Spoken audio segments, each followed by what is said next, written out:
Dengue का कहर अभी पूरे बिहार में दिख रहा है और यह प्रभाव बिहार के कई जिलों में ज़्यादा प्रभाव अपना डाल रहा है और जिससे यहाँ के लोगों का जो जीवन है वो अस्त व्यस्त होता दिख रहा है।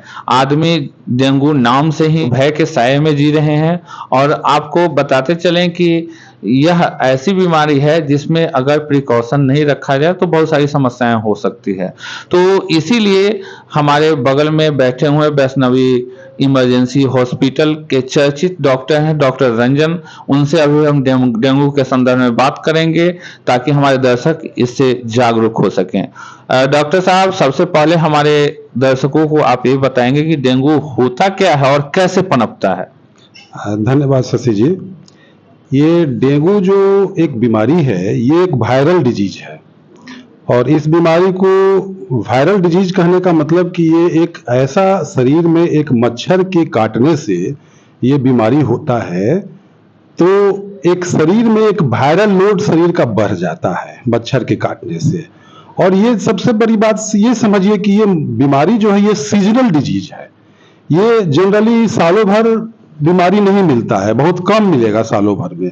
जनरली इसका जो सिम्टम जो बीमारी लोगों को आता है वो जुलाई से सितंबर अक्टूबर तक जनरली या कभी कभी नवंबर तक मिलता है। ये सीजनल डिजीज है, ये हमेशा बीमारी ज्यादातर नहीं मिलता है। इसी समय में ये लोगों को ज्यादा इस टाइप का मच्छर जो है पनपता है और लोगों को इस टाइप का मच्छर बाइट करता है। तो ये जो मच्छर है ये साफ पानी में ये मच्छर जो है सो पनपता है। जब मच्छर तैयार होता है तो किसी भी आदमी को अगर ये बाइट करता है तो ये मच्छर को जिंदा रहने के लिए हमारे खून में से जो प्रोटीन है वो प्रोटीन इस मच्छर को चाहिए। ये प्रोटीन जब इस मच्छर को मिलेगा तो मच्छर ये जिंदा रहेगा। इसका भोजन प्रोटीन है, ब्लड का प्रोटीन इसका भोजन है। तो एक मनुष्य को अगर काट लेता है उसको डेंगू हो गया, फिर दूसरे को काटता है फिर उसको डेंगू हो गया।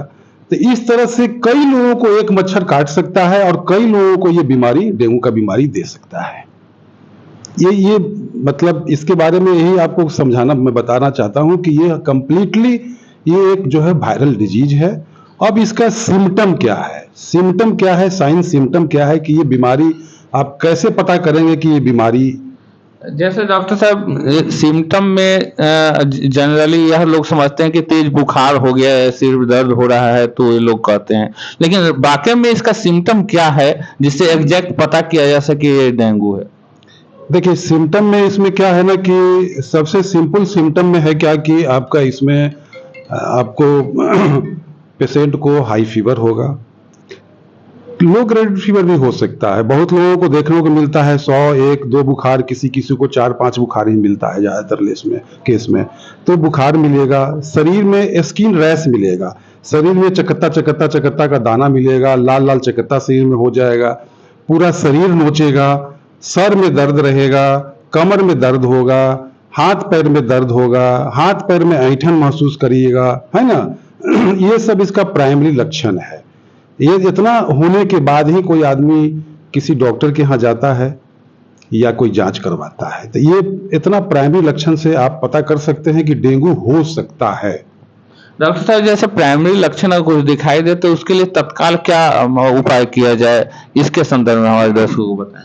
हाँ, तत्काल अगर कोई आदमी को प्राइमरी लक्षण मिलता है तो सबसे पहले तो आदमी को सिम्टोमेटिक ट्रीटमेंट में ज़्यादा नहीं तो कम से कम पैरासीटामोल की टैबलेट खानी चाहिए। पैरासीटामोल ही सेफ है, उससे बुखार शरीर पर जितना वायरल लोड बढ़ेगा, फीवर जितना देर तक रहेगा मरीज को उतना वायरल लोड शरीर में बढ़ता चला जाएगा। तो वायरल लोड शरीर में घटाने के लिए, फीवर को कम करने के लिए कोई बुखार की दवा पैरासीटामोल अपने फिजिशियन से सलाह करके जरूर खानी चाहिए। एक बात और कि अगर ये शक है कि नहीं हमारे सिम्टम मिलता जुलता है तब उसको क्या किया करना है? हाँ, अगर सिम्टम मिल गया कि आपका डेंगू है तो पहले तो जांच करानी चाहिए।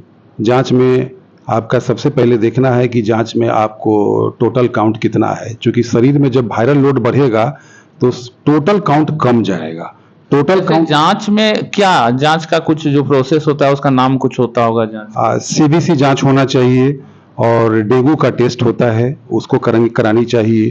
जैसे सीबीसी जांच आप कराएंगे तो उसमें आपको पता चलेगा कि आपका टोटल काउंट कितना है। तो टोटल काउंट आपका पता चलता है, इसमें वायरल लोड में टोटल काउंट घट जाता है। और दूसरा है कि प्लेटलेट काउंट्स घट जाता है। तो टोटल काउंट भी घटेगा, प्लेटलेट काउंट्स भी घटेगा। और डेंगू का आप अलग से स्पेशलाइज्ड जांच करवाए हैं अगर डेंगू का, तो डेंगू उसमें पॉजिटिव निगेटिव अगर आपको आ जाता है, अगर पॉजिटिव है तो डेंगू है। टोटल काउंट को भी देखना है, प्लेटलेट्स को भी देखना है। इसमें प्लेटलेट्स ज़्यादा नहीं कमना चाहिए या टोटल काउंट भी ज़्यादा नहीं कमना चाहिए।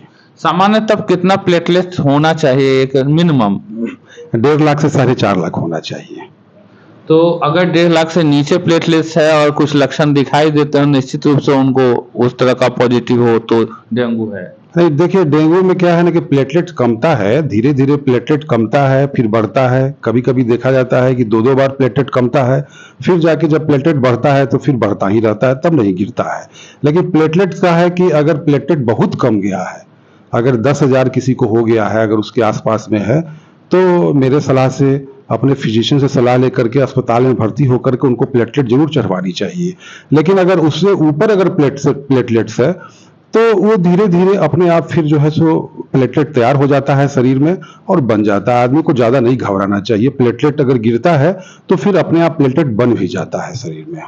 डॉक्टर साहब, ये तो प्रिकॉशन की बहुत अच्छी बात आपने बताई। और जैसे कि अगर कोई अभी जितना महामारी की तरह फैला हुआ है पूरे बिहार में और बहुत सारे जिलों में, खासकर जहां हम आपके साथ जुड़े हुए हैं हाजीपुर में, तो यहाँ हाजीपुर के तमाम हृदय स्थलियों में लगता है कि हर घर में 2, 4, 5 डेंगू के मरीज दिखाई दे रहे हैं।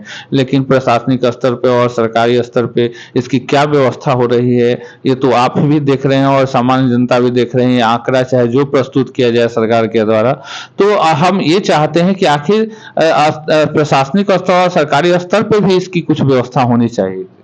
हाँ, देखिए बिल्कुल, ये तो सरकार स्तर का चीज़ है। जैसे कि डेंगू का एक खास निश्चित समय है कि डेंगू का मच्छर ज़्यादा कब पनपता है, तो उस वक्त जो है सो एहतियात सरकार की तरफ से ज़रूर बरतनी चाहिए। नाला का सफाई, सड़क पर पानी लगना, खास करके ये समय बरसात का भी मौसम आ जाता है तो बारिश के समय बारिश के कारण हर रोड में नाला में पानी लग जाता है। वो पानी में भी आपका डेंगू का मच्छर पनपता है। गंदगी के कारण बहुत सारी जगह है जो मच्छर डेवलप करके लोगों को काटता है। तो सरकारी स्तर पर लोगों को सफाई रखनी चाहिए, घर के आसपास का सफाई रखना चाहिए, रोड का सफाई रखना चाहिए, नालों का सफाई रखना चाहिए और खास करके एंटी लावा का छिड़काव करना चाहिए। और भी कई तरह का फॉगिंग है उसको करनी चाहिए ताकि मच्छर नहीं पनपे। ब्लीचिंग पाउडर छींटना चाहिए और अपने घर के आसपास भी लोगों को काफ़ी सफाई रखनी चाहिए। अपने घर के आसपास ही पानी ना लगे, घर में कोई ऐसा सामान नहीं रखे जिसमें कि कोई पानी जमता हो। गमला में पानी नहीं जमना चाहिए, कूलर में पानी नहीं जमना चाहिए, ये सब का भी ध्यान रखना चाहिए।